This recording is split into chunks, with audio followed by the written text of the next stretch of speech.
Good morning, student. I am Ashish, your chemistry PGT. Today I will discuss some topics of Unit 4, Chemical Kinetics, Class 12.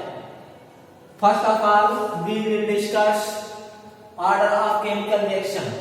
What is order of chemical reaction? Order of chemical reaction is defined as the sum of the exponent of the reactant, molar concentration of reactant in a chemical reaction. Let us consider a general chemical reaction. AA plus BB gives out CC plus BD. According to Wet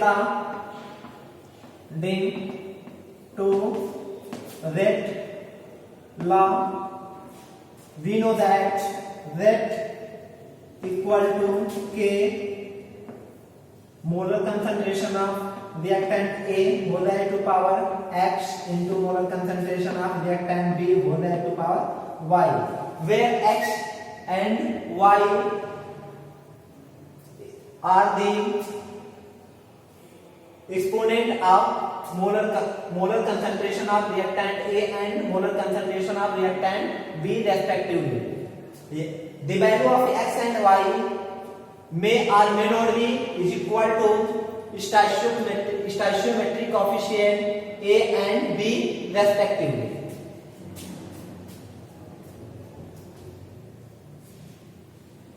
Then order of reaction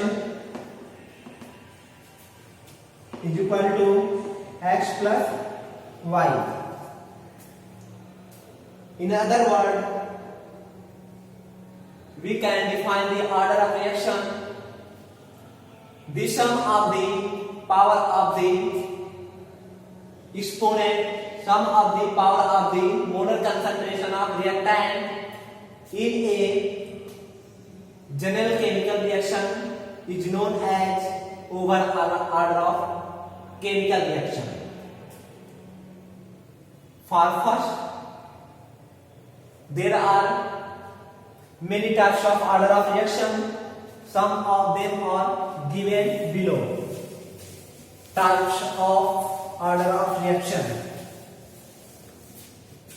Types of order of chemical reaction.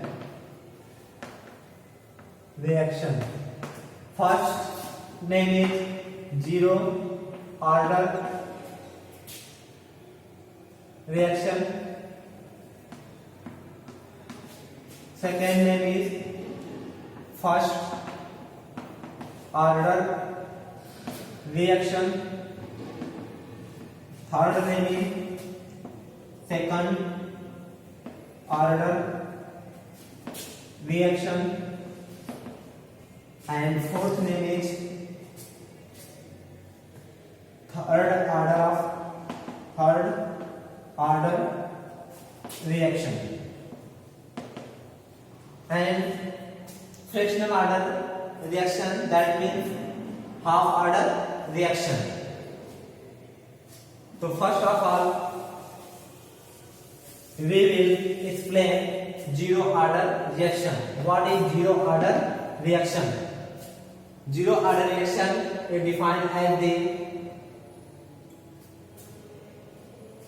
the sum of exponent of molar concentration of reactant is equal to 0 in a chemical reaction is known as zero order reaction. For example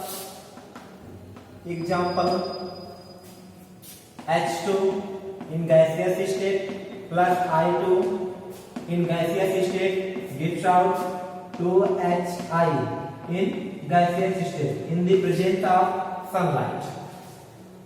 Then order of reaction is equal to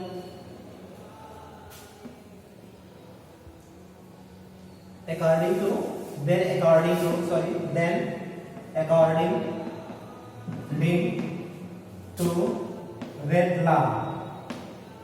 law, Z is equal to H2 whole raised to power 0 into I2 whole raised to power 0. Then now order of reaction is equal to 0 x plus y. Here x equal to 0 and y equal to 0. Then we get order of reaction 0. बेटा मैं आप लोगों को पहले ही बता चुका हूं कि जो x और y के वैल्यू होते हैं वो हमारे कंसंट्रेशन ऑफ रिएक्टेंट के एक्सपोनेंट होते हैं, और इनका वैल्यू जो होता है x और y का जो वैल्यू होता है मे और may not be equal to stoichiometric coefficient. तो यहां पे हम कर सकते हैं इसका स्टोइचियोमेट्रिक कोएफिशिएंट 1 है, इसका स्टोइचियोमेट्रिक कोएफिशिएंट 1 है। तो इसके अगर हम तुलना करेंगे या कंपैरिजन करेंगे तो देखते हैं कि यहाँ 1 + 1 = 2 रिप्रेजेंट करता है। इसलिए आपको बोला गया है कि वहां पे x और y के जो वैल्यू है मे और मे नॉट बी वो इक्वल हो भी सकते हैं, नहीं भी हो सकते हैं। तो यहाँ पे आपका 1 के इक्वल नहीं है, 1 1 के इक्वल नहीं है, ये जीरो ऑर्डर रिएक्शन को रिप्रेजेंट कर रहा है। इसी तरह हम इसके बाद सेकेंड जो जीरो ऑर्डर रिएक्शन है वो आपका एमोनिया 2NH3 का जब हम प्लेटिनम कैटलिस्ट के प्रेजेंस में डिकम्पोजिशन कराते हैं तो हमको क्या मिलता है N2 in gaseous state plus 2H2 in gaseous state। तो ये भी आपका यहाँ पे स्टोइचियोमेट्रिक कोएफिशिएंट का वैल्यू 2 है, तो इसका मतलब ये नहीं कि जो एक्सपोनेंट इसका होगा आपका 2 होगा। यहाँ पे इसका ऑर्डर ऑफ रिएक्शन जो होगा, ऑर्डर ऑफ रिएक्शन अगर देखा जाए तो उस कंडीशन में अकॉर्डिंग टू रेट लॉ के अकॉर्डिंग ये कंसंट्रेशन ऑफ NH3 के whole raise to power 0 means 0 होगा। तो ऑर्डर ऑफ रिएक्शन यहाँ पे क्या शो कर रहा है, 0 शो कर रहा है। तो हम कह सकते हैं कि ये हमारा जीरो ऑर्डर रिएक्शंस के एग्जांपल्स हैं। अब सेकंड हम बात करेंगे फर्स्ट ऑर्डर रिएक्शन की। फर्स्ट ऑर्डर रिएक्शन क्या होता है, सेम है, आप इसी तरह इसको भी डिफाइन कर सकते हैं कि those chemical reaction in which sum of the exponent of the concentration of reactant of a chemical reaction is equal to 1 is known as first order reaction। first order reaction for example जैसे हम बात करें for example में, तो यहाँ पे for example hydrogen peroxide H2O2 gives out, जब इसका हम डिकम्पोजिशन कराते हैं तो हमको वाटर और उसके बाद ऑक्सीजन में डिकम्पोज हो जाता है। तो अकॉर्डिंग टू रेट लॉ अगर देखा जाए तो रेट इज इक्वल टू क्या होगा, इज इक्वल टू H2O2 के होल पावर 1। तो हम कह सकते हैं कि order of reaction is equal to 1। अब इसका हम सेकेंड एग्जांपल हम ये भी बता सकते हैं कि इन्वर्जन ऑफ शुगर के, जो इसका सेकेंड एग्जांपल की बात करें, first example second inversion of sugar cane या केन शुगर केन और केन शुगर। तो ये इसके एग्जांपल है, और भी एग्जांपल मिल सकते हैं आपको। तो आपको पहले ही बताया गया बेटा, थोड़ा सा यहाँ पे आपको प्रॉब्लम क्रिएट होंगे कि स्टोइचियोमेट्रिक कोएफिशिएंट किसी में इक्वल भी हो सकता है और किसी में इक्वल भी नहीं हो सकता है। तो आपको इन चीजों को ध्यान में रखना है। अब जो हम सेकेंड थर्ड बात करेंगे ऑर्डर ऑफ रिएक्शन, तो आपका वो होगा second order of reaction. Second order of reaction, second order reaction तो कह रहा है कि इसको भी हम सिमिलरली उसी तरह डिफाइन कर सकते हैं कि सेकेंड ऑर्डर रिएक्शन क्या होता है, मतलब दो order reaction in which sum of the exponent of the concentration of reactant in a chemical reaction is equal to the two is known as second order reaction. For example जैसे हम बात करें तो फॉर एग्जांपल में यहाँ पे हम 2HI hydrogen iodide की बात करें, 2HI gives out H2 in gaseous state plus I2 in gaseous state। तो इस कंडीशन में अगर हम देखें according to weight law, according to weight law के अकॉर्डिंग देखा जाए तो रेट इज इक्वल टू क्या आता है के concentration of HI whole that to power 2, then I can say order of reaction is equal to 2। अब हम बात करते हैं इसका जो और एग्जांपल, जैसे हमने ये तो ले लिया और भी एग्जांपल इस तरह हमको मिल सकते हैं जो कि आप एनसीईआरटी बुक्स में या शॉर्ट बुक्स में देख सकते हैं। अब हम बात करेंगे थर्ड ऑर्डर रिएक्शन की। थर्ड ऑर्डर रिएक्शन क्या होता है? Third order reaction,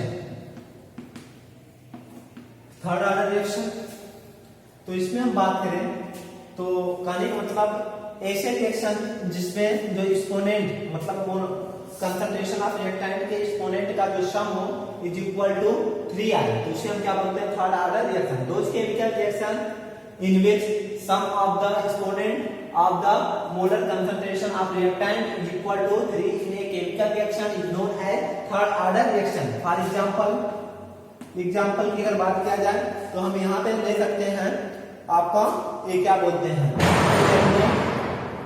plus O2 gives out 2NO3, ठीक है। अब इसके बाद अब इसको हम कैसे हम प्रूव कर सकते हैं कि हमारा थर्ड ऑर्डर रिएक्शन है? अकॉर्डिंग टू वेट लॉ के अकॉर्डिंग अगर देखा जाए तो rate is equal to K concentration of NO whole that to power 2 and O2 whole that to power 1, then order of chemical reaction is equal to 2 plus 1, here x is equal to 2 and y is equal to 1, then we get 3। तो आई can से this is third order reaction. अब इसके बाद हम बात करते हैं बेटा जो हमारे जीरो ऑर्डर रिएक्शन है, फर्स्ट ऑर्डर रिएक्शन है, सेकेंड ऑर्डर रिएक्शन या थर्ड ऑर्डर रिएक्शन, उसमें हम उसके यूनिट को कैसे कैलकुलेट करते हैं? रेट कांस्टेंट की यूनिट को कैसे कैलकुलेट करते हैं? तो रेट कांस्टेंट की यूनिट को कैलकुलेट करने के लिए जैसा कि मैंने एक वीडियो में बताया था कि रेट कांस्टेंट की यूनिट कैसे कैलकुलेट किया जाता है। Unit of rate constant, unit of rate constant time के, तो हम जानते हैं कि क्या होता है? Unit of K equal to 1/, unit of time multiply by 1/, unit of concentration of reactant, concentration of reactant whole that to power n-1। तो इससे हम कैलकुलेट कर सकते हैं। अब जैसे हम बात करें यूनिट ऑफ टाइम क्या होता है? यूनिट ऑफ टाइम जो होता है हमारा वो सेकेंड होता है, एंड यूनिट ऑफ कंसंट्रेशन की जो यूनिट होता है वो मोल पर लीटर होता है, या इसको मोल लीटर यूनिवर्स में बोल सकते हैं। तो इस तरह हम अब zero order reaction, first order reaction, second order reaction और थर्ड ऑर्डर रिएक्शन का यूनिट कैलकुलेट करेंगे। Unit of zero order reaction तो हम देखा कि जीरो ऑर्डर रिएक्शन, तो यहाँ पे आपको बता दें कि unit of zero unit of rate constant zero order reaction, for zero order reaction के लिए रेट कांस्टेंट का यूनिट अगर हमको कैलकुलेट करना है तो unit of K equal to 1/टाइम की unit, second into 1 upon mole, concentration की यूनिट जो होता है mole litre inverse whole value to power n का वैल्यू 0 ऑर्डर रिएक्शन, तो n का वैल्यू 0 होगा क्योंकि n जो है ऑर्डर को रिप्रेजेंट करता है -1। और इस तरह हम कैलकुलेट कर लेते हैं 1 upon second into 1 upon mole litre inverse whole value to power -1 is equal to 1 upon second into 1 upon mol inverse litre, minus का माइनस से मल्टीप्लाई करेंगे प्लस हो जाएगा। तो इसको जब हम न्यूमरेटर में ले जाते हैं तो उस कंडीशन में हमको मोल litre inverse second inverse find out होता है। तो ये आपका जीरो ऑर्डर रिएक्शन का हमको रेट कांस्टेंट की यूनिट फाइंड कर देते हैं। अब इसके बाद फर्स्ट ऑर्डर रिएक्शन की यूनिट कैसे कैलकुलेट किया जाता है उसको देखते हैं। सेकेंड फॉर फर्स्ट ऑर्डर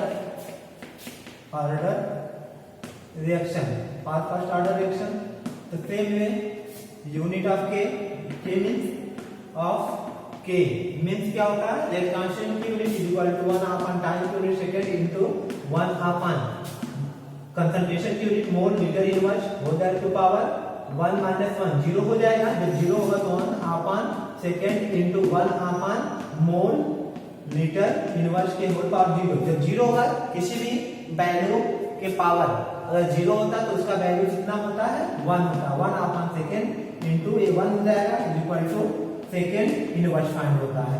तो रेट कांस्टेंट की जो यूनिट होती है फर्स्ट ऑर्डर रिएक्शन के लिए वो सेकेंड इनवर्स फाइंड होता है। अब हम बात करते हैं जो सेकेंड ऑर्डर रिएक्शन की। सेकेंड ऑर्डर रिएक्शन के लिए यूनिट रेट कांस्टेंट की यूनिट फाइंड करना है तो हम for second order reaction second order reaction के लिए अगर कैलकुलेट कर रहे हैं तो रेट की यूनिट जो होगा unit of K equal to 1 upon second into 1 upon mole litre inverse whole that to power 2 - 1 equal to where 2 कहां से है मतलब सेकेंड ऑर्डर n का वैल्यू 2 रख दिया 1 अपन सेकेंड इंटू 1 अपन मोल लीटर इनवर्स और होल पावर 1। और इसको जब हम न्यूमरेटर में ले जाते हैं तो हमारे क्या होता है मोल inverse litre second inverse form होता है। तो आपका सेकेंड ऑर्डर रिएक्शन के लिए इस तरह हम यूनिट कैलकुलेट करते हैं। सिमिलरली आप थर्ड ऑर्डर रिएक्शन या जो हमारे रिमेनिंग ऑर्डर ऑफ रिएक्शन है उनके भी यूनिट हम इस फार्मूले से कैलकुलेट कर सकते हैं के is equal to 1 upon time into 1 upon concentration के होल पावर n - 1। इस फार्मूले से हम क्या करते हैं यूनिट कैलकुलेट कर लेते हैं। तो अब हम थैंक्स स्टूडेंट।